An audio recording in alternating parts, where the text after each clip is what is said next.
Viewers are advised that the following program contains content that may disturb some viewers.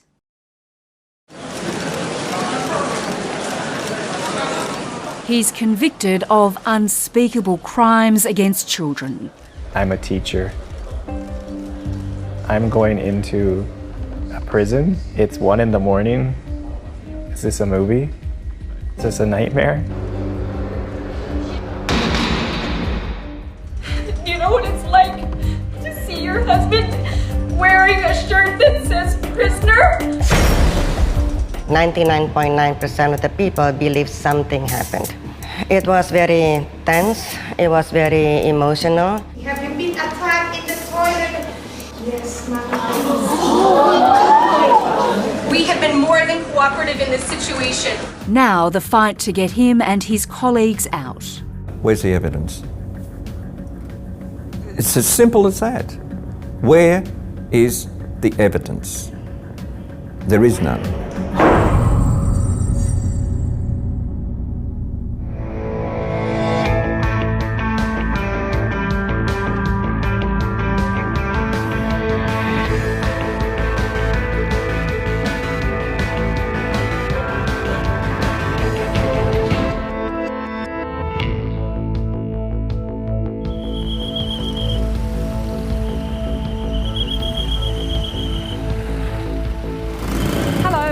Samantha Hawley in Jakarta.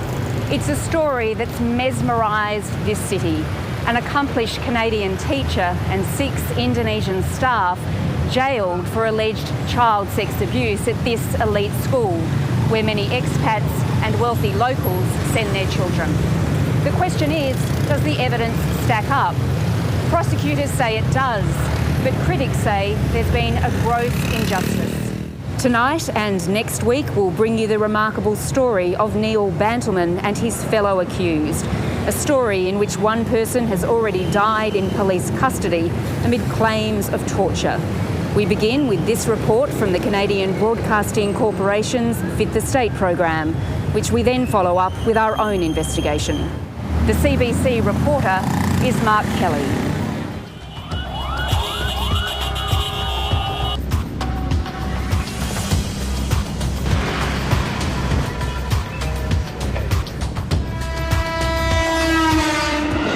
Indonesia's capital is one of the fastest growing cities in the world.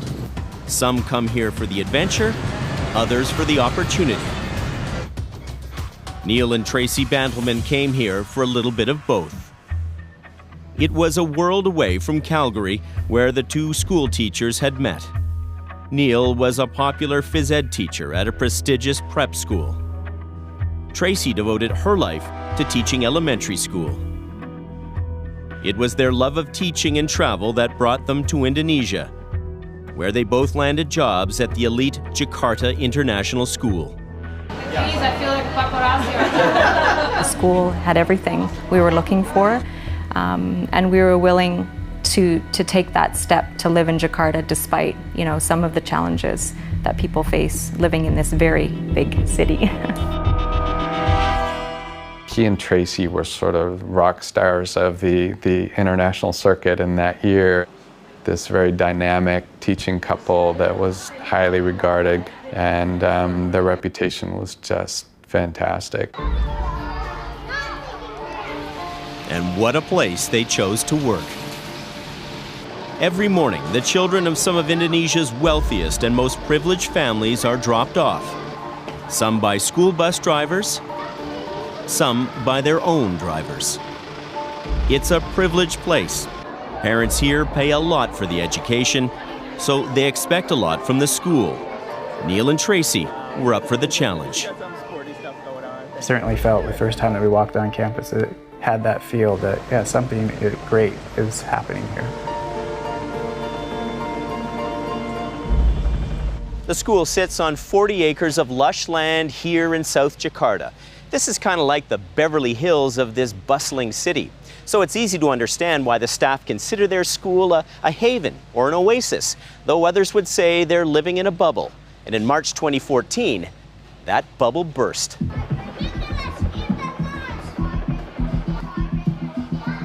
It began with rumors rippling through the campus.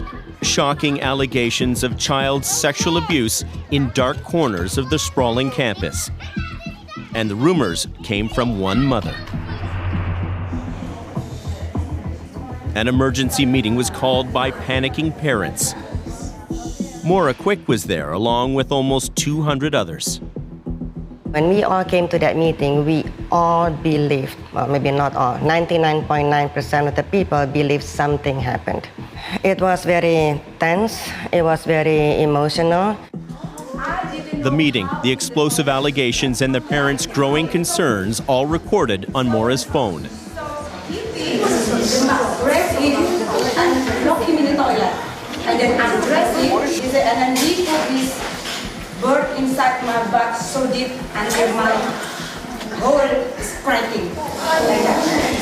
I was crying. The mother listed in great detail how her 5-year-old son, a kindergarten student, had been sexually assaulted at the school in this bathroom behind this yellow door, just steps from the boys' classroom, just steps from a busy courtyard. The culprits? She blamed the school's cleaners. Then, another parent suggested her son may have been assaulted too. Have you been attacked in the toilet? He was like getting very... And then, yes, mommy.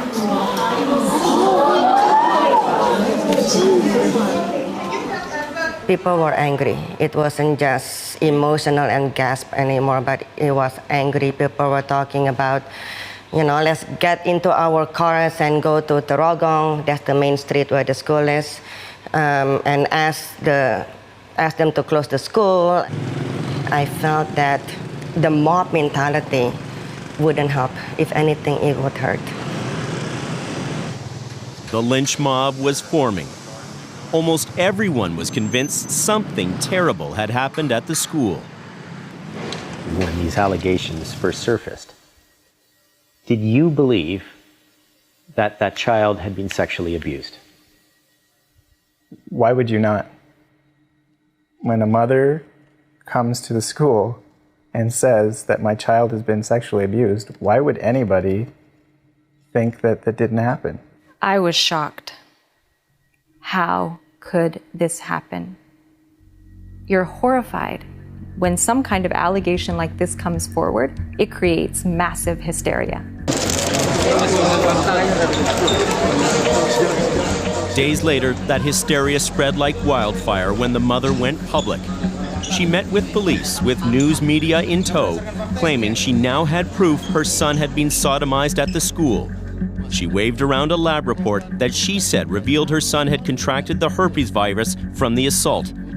And she claimed he'd been assaulted multiple times by multiple cleaners at the school. She then slapped the school with a $12.5 million lawsuit.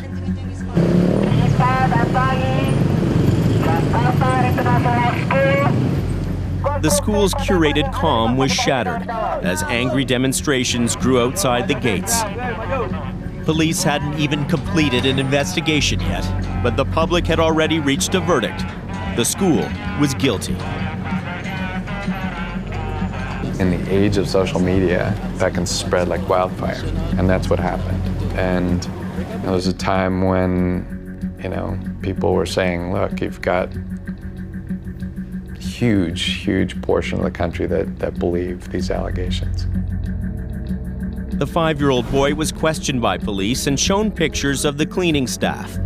Based on the boy's say-so and his alone, 6 cleaners were arrested, 5 men and a woman. The pressure was now mounting on the police to take action. The suspects would be paraded by police before TV cameras. The cleaners, it was alleged, were a ring of sexual predators. At this point, the suspects hadn't even appeared in court. But the trial was well underway in Indonesia's powerful court of public opinion.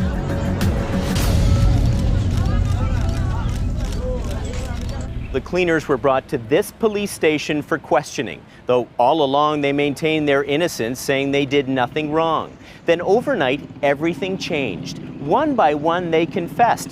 Confessions they later retracted, saying they were beaten out of them by police. itu di penyidik. Karena posisinya kalau saya nggak ngomong apa-apa, saya bakal siksa lagi. This cleaner described the torture he says he endured at the hands of the police. Bisa mata saya dikasih rokok, staples. Saya suruh makan rokok, mata saya gelapkan, pakai tong besi, selang.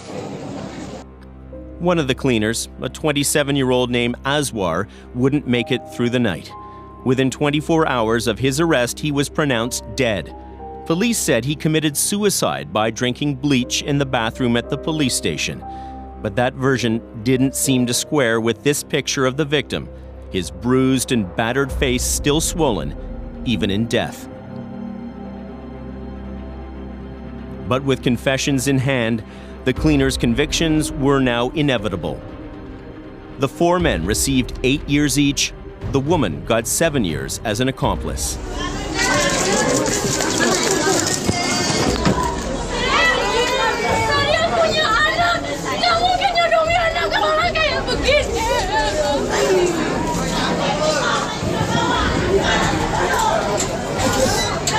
Kekerasan seksual disodomi sama petugas kebersihan sekolah. But the cleaner's convictions didn't satisfy the mother, who was on a quest for justice. She wanted the school to investigate its teachers too. Then you could start thinking, what else is coming? Where is this going? Yang Putri pergi ke kamar mandi. Well, it didn't take long. Eventually, one of those mothers sent an email around to parents. She questioned her son, who said he saw a teacher and a teacher's assistant sexually assaulting boys at the school. In the email, she wrote, "They'd been abusing our children badly and threatening all of them with, 'I'm going to kill your mom or dad if you tell them what happened here.'" The 6-year-old boy said he recognized the teacher. It was Neil Bantelman. Now I have to go tell my wife that I've been named as a suspect accused of sexually assaulting kids. Like, your worst nightmare. For a teacher, I would assume for anybody, right? The worst thing that you could be accused of doing. When he came back in, he sat on the couch in front of me, and all the color completely washed out of his face. Yeah, I just asked her to hug me. Yeah. Because she was so stunned by the thing that she seemed like horrified and angry. And yet I just needed to know that my wife was there for me. Because you know that things aren't going to go well. Neil and teaching assistant Ferdinand Chiang were called into the police station for questioning. Neil thought the matter would quickly be cleared up. Instead, he was arrested and thrown in jail. He was stunned. The things running through your head, I'm Canadian. I'm a teacher. I'm going into a prison. It's 1 a.m. and it's like, is this a movie? Is this a nightmare?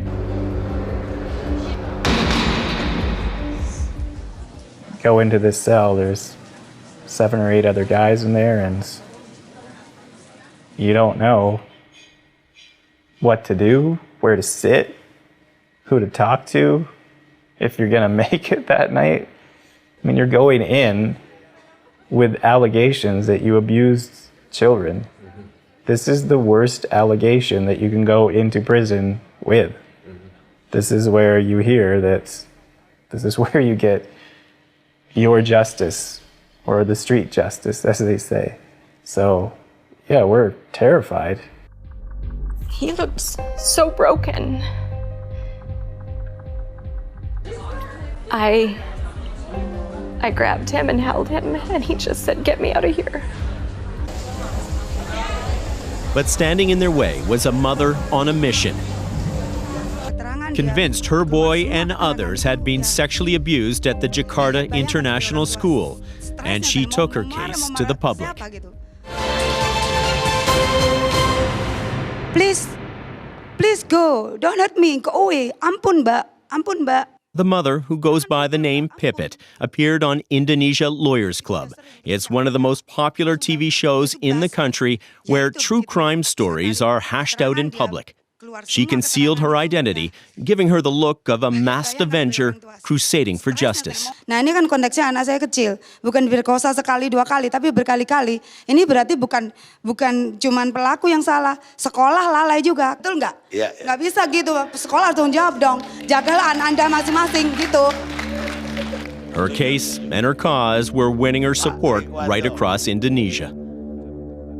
She held a news conference with her lawyer to announce she was increasing damages in her lawsuit against the school from $12.5 to $125 million US. Maura Quick says some parents at the school now began questioning the mother's motives. Right at that moment in time, I think she lost credibility in many, many ways. Again, remember, this is a crime that involved a child. And it's difficult for us to think about, or, to say it outright, that is there a motive to this thing? You just feel inhumane to say that, But when it was $125 million and all of a sudden teachers are named, I think people knew where all of this were going. It was for the money. Exactly. And they needed to name the teachers to strengthen their case. We had questions of our own for Pipit. She's left Indonesia, moved to Europe with her family. She and her husband agreed to speak with us on the condition we conceal their identities to protect their son. Pipit says that's what the case and her crusade is all about, protecting her son. But it has been said by some that this was an indication that you were in this for the money. That that was your motive. I have to face that every day. They call me liar. If they are here, I will kick their face. They call me liar. If that has happened to their son, they will call me a liar. And then talking bad about me, take my picture, drawing me, they even call me a bitch. I say, if there is a God there, just let the one of the parent get the children get raped, then know my feeling. That's what I mean. How could we try and do this? We involve multiple government organizations, get other parents involved, make up these stories. The whole police. Get the police force behind us, multiple hospitals and laboratories. How would we do that? They insist the truth is on their side, and they point to the lab tests that they say confirm their son contracted herpes after being sexually assaulted.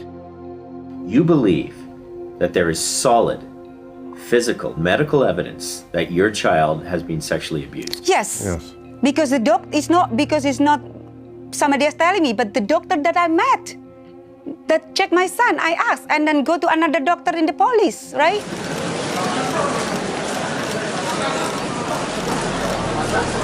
The trial began in December.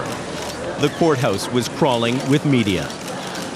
And in the crosshairs of the cameras, Neil Bantelman, facing multiple charges of sexually assaulting 3 young boys. But to protect the identity of the children, the case was held behind closed doors. The public and the media would not hear the sensational details in this case against him. The case would hinge on the testimony of the 3 kindergarten-aged kids, their word against the teachers.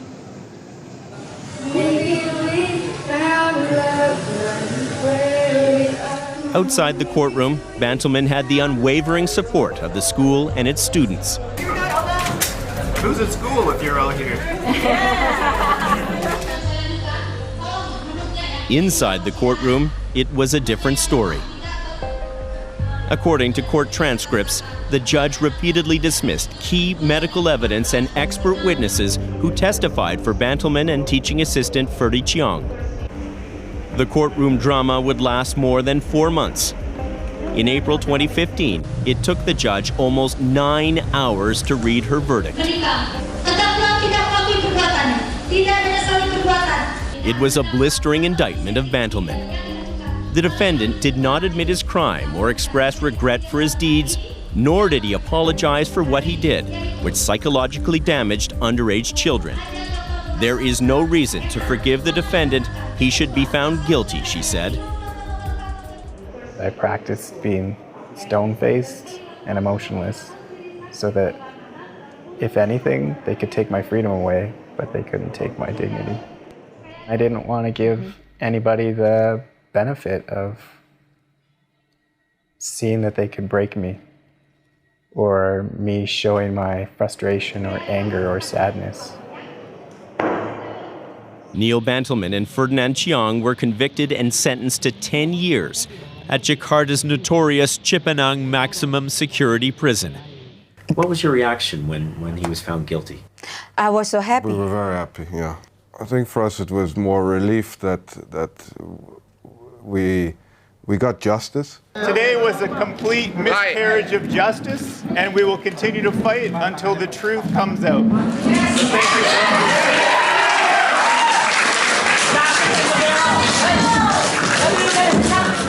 I am deeply disturbed and appalled by the decision of this panel of judges at the South Jakarta District Court. When I first arrived in Cipinang, I said to our cell leader, he was trying to give us advice, and I said, I am not guilty.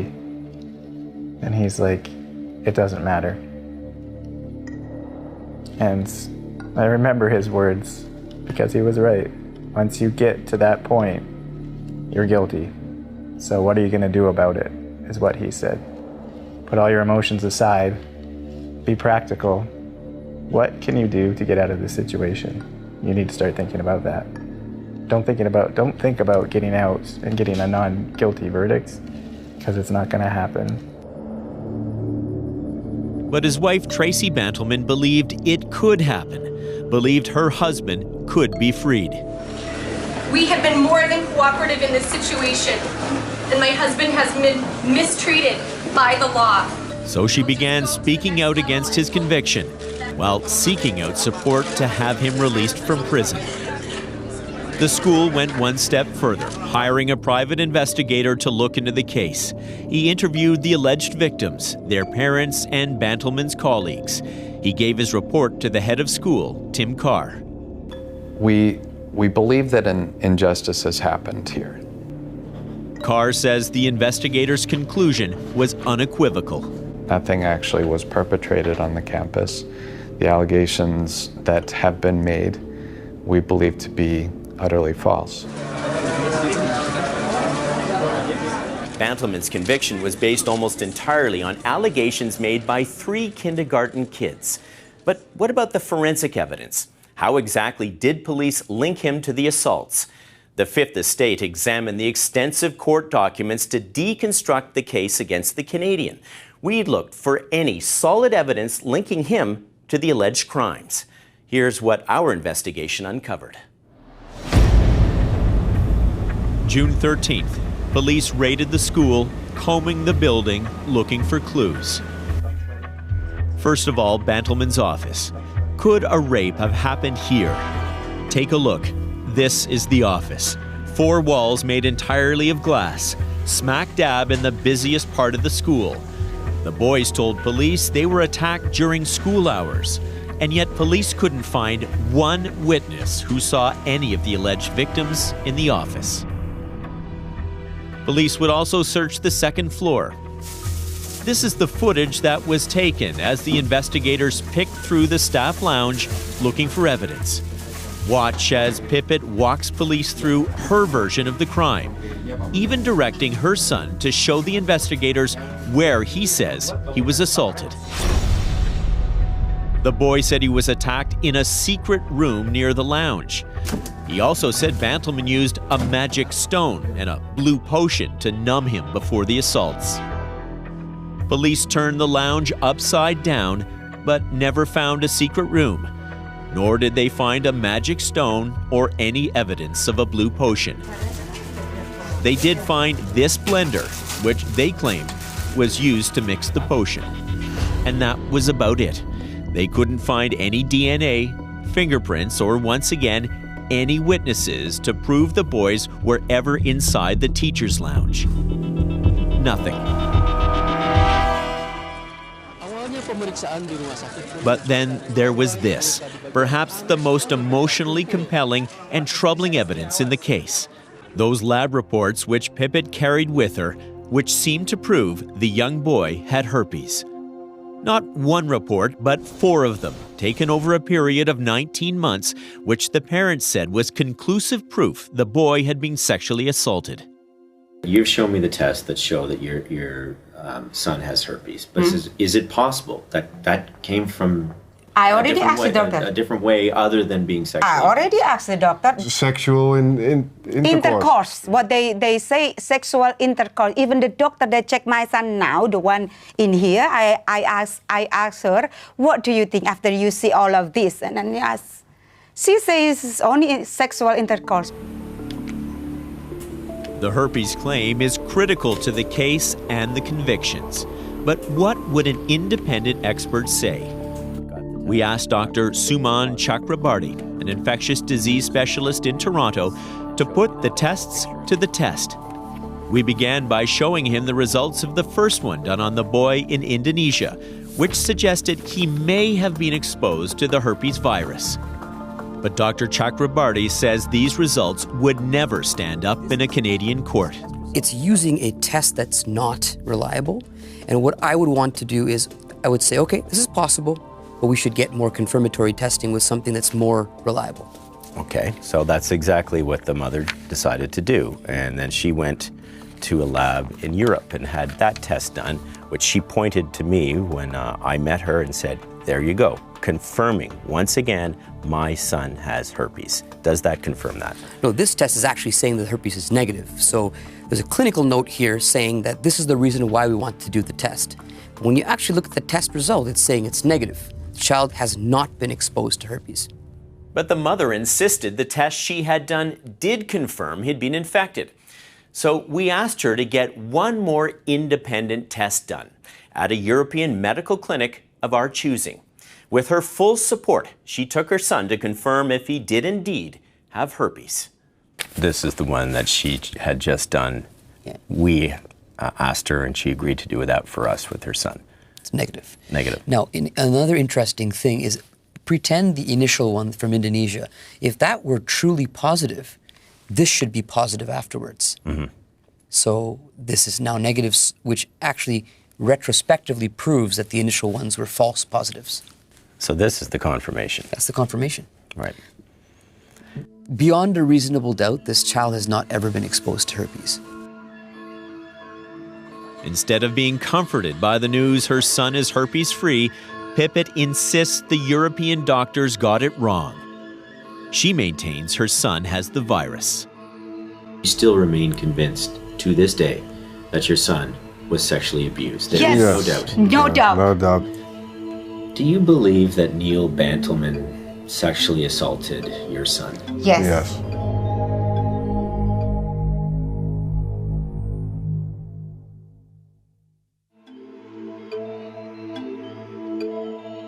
Not guilty. Thank you, everybody, for all your support and hard work over the last 13 months. But the celebration was short-lived. I told Neil that based on past experience, you know anything could happen. So just prepare yourself, I said. The Bantelmans were on a quiet getaway outside Jakarta when they got the news. Free, free, free! And so we'll just keep climbing and fighting for as long as it takes. People can call me crazy or crazy mom. I don't care, but my son know what I'm doing. You're fighting for your son? Yes, I'm fighting for my son. But these 7 people did not commit the offences for which they've been convicted. Truth will prevail.